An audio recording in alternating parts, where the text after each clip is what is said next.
Aloha, y'all. So we are officially in the age of Aquarius.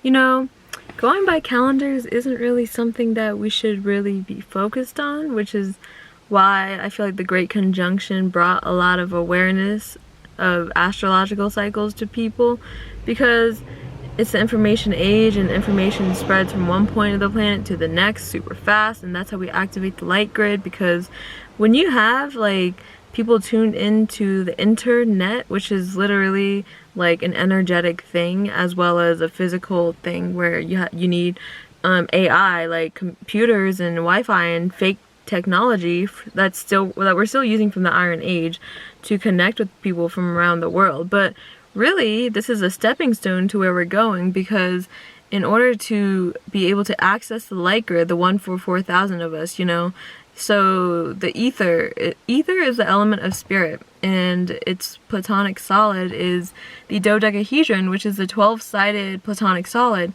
And if you don't know about platonic solids, they're pretty much the sacred geometric principles of certain of the elements in existence. And there's 5 of them. There's the 4 elements: fire, earth, water, and air. And then there's ether, which is spirit, which is the element that moves the 4 elements. So naturally there's a hierarchy, with spirit being above the 4 physical elements, right?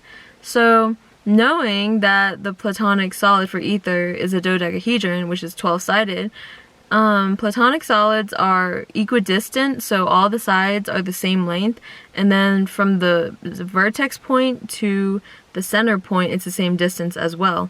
So there's like a perfect etheric light grid around the Earth that is the 5th dimension crystalline light grid, and that has 144,000 apexes on it, which is why there are 144,000 chosen ones that have been incarnated already on this planet.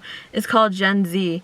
Everything in the Matrix is actually a symbol for what we have to be paying attention to. So, it's good to not pay attention to the news, but at the same time it's good to know what's so-called going on in the Matrix world, because it allows you to see the symbolism in everything, and you can see through the illusion more clearly and know what the actual truth is. But ultimately, universal truth is all is love, all is light. I mean, that's the light side of it, right? But the 5D, which is where we're heading very soon, as we have entered the age of Aquarius now, and 1221 was day 1 of that. And initially, my third eye projected in the future. I knew this is it. I saw the 5D and I know what it looks like. And the naive part of me that probably needs to be more grounded is like, it's not going to happen the snap of a finger overnight. It's like we have to gradually work our way there. But I do think the end of the Matrix is like, it's going to get to a point where it's going to be a very sudden ending to it.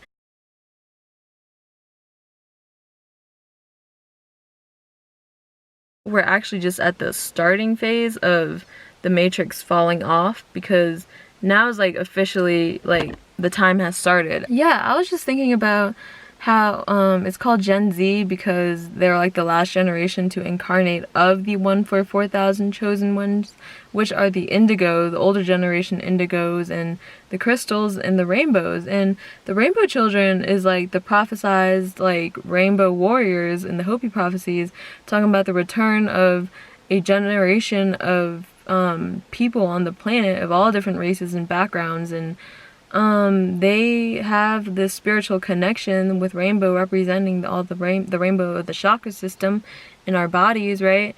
So it's like a rainbow light body activation. That's what the Tibetans talked about in ancient times. And it's also the crystalline light body activation, which is happening through water. So yeah, we definitely as a collective need more purification to work on, getting closer to the earth. Our DNA is awakening now. Like, it's happening now. That was just confirmation, the car. And now is the time to be really, really seeing where your own spirituality is at, because you really create whatever it is that you want based on your perception of what you speak it to be and what your intention. Like, we have the power now. I think this is our first ability that's awakening, that we have the power to make transmute certain things into what we want it to be. So with the knowledge that you have about DNA activation and certain things, you want to be focused on making that your intention, because that allows you to actually step into it. So this is when practice comes in. It's no longer just like, oh, I'm just gonna sit around and wait for other people to do it for me. It's like you have to actively do it with yourself. It's like biokinesis, changing your genetic structure. So epigenetics is something that's very interesting.